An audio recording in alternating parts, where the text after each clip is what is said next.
Alemania, en el Instituto Max Planck para Desarrollo Humano. Vamos ahora a entrevistar a Gerg Gigerenzer en directo para PsychoLAWgy. Well, thanks again, Professor Gigerenzer, for this time to have this interview. I have some questions to talk with you. The first one is actually kind of personal. You had a jazz group that actually performed at the first Volkswagen Gold at... A new VW is here. Golf, the Volkswagen Compact. A lot of power, a lot of space, a lot of fun.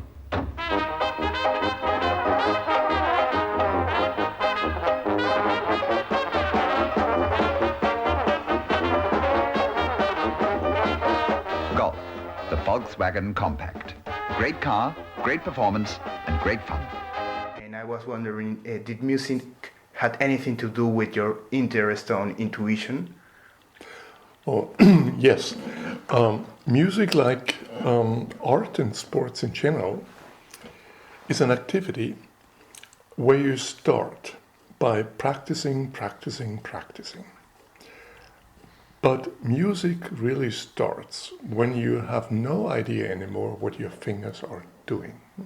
So it certainly is a good example about intuition that you need in many parts of music. And also, there are certain moments in making music where we just feel how it's been going without being able to explain it. And that's the definition of intuition. Yes, thank you. And why did you decide to make the transfer into academic life? It was a difficult decision for me because I had a band, and at this time I started as an assistant professor at a university, and we were 6 in our band, and half of them were professional musicians, so they made a living from playing, and we had more and more jobs there, and I couldn't do both, so I had to make a decision. And music was for me the option where I earned much more money than in academia at this time, which was the safe option for me, because I knew I can go on with that, while I was not sure whether I will ever become a professor at a university. So I took the risky option and went to academia. And that also inspired me to think about how people make decisions about important life events. Well, your last book is about risk. So let's get serious now. I have some questions about the adaptive toolbox, this magnificent concept you've developed throughout the years. So Daniel Kahneman argues that people make bad decisions when they find themselves under uncertainty conditions. In Rationality for Mortals and some other of your books, you contest that vision. Could you please explain why you think Kahneman's proposal is incomplete? Yeah. So Daniel Kahneman does not say that people are always making bad decisions. He says rather that sometimes they make good decisions, sometimes bad. In particular, heuristics are the reason for sometimes good and sometimes bad. That's his stance. What he does not consider is that the same holds for logic and probability theory. It's sometimes a good idea and sometimes a bad idea. Just consider the last financial crisis, where the value at risk models and other complicated models from standard finance theory missed the crisis and couldn't prevent it. So my thinking is we have situations of risk.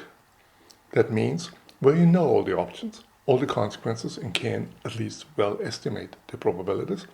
And then there are situations of uncertainty where part of that is missing, like which job do you take, whom to marry. Things are happening that you cannot foresee. And in a world of risk, it's a good idea to use logic and probability theory, and it's enough. That's the situation that Kahneman considers, and basically only one. Daniel Kahneman knows always what the best answer is for his problems. But most interesting problems in our world, we do not know what the best answer is, nor what the future brings, but we still can act. And businesses and many leaders in various areas, they rely on heuristics, not because they have some kinds of irrationality, but the situation is in that kind that they can't do anything else. And I believe that's where the concept of adaptive toolbox and ecologic rationality comes in. You believe that every person adapts his decision to the specific scenario, right? Yeah. So the adaptive toolbox is a metaphor for the set of heuristics that a person has at its disposal, or an institution. And that can be quite simple social heuristics. So, for instance, do whatever the others do. So many colleagues in academia study exactly what the others study, with a little twist. And it's often successful. And or leadership heuristic. First listen, then speak. A very clear instruction. And a heuristic is neither good or bad per se. And here I differ from the heuristics and biases people, for whom, in all of their experimental demonstrations, the correct answer is already known or given, and the heuristic can only be second best. In an uncertain world, nobody knows what's the best answer is ahead, not even the consequences.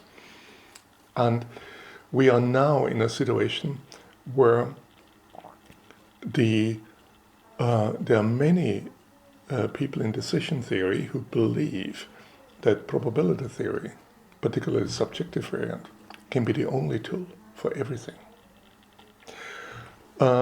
If I only wish that those would read Jimmy Savage, who is often seen as the father of Bayesian decision theory. Savage was very clear about the limits of this approach. And he gave, for instance, the example of a picnic, which is planning a picnic is outside of Bayesian theory. Why? Because you cannot all foresee all consequences that might happen. Therefore, you cannot have a probability distribution, even a subjective one. The notion of an adaptive toolbox goes away from this idea that there's only one tool for everything. But there are a number of tools. Like a handyman cannot work with one hammer, because not every problem is a nail. A screw needs a different tool. And this is the same vision.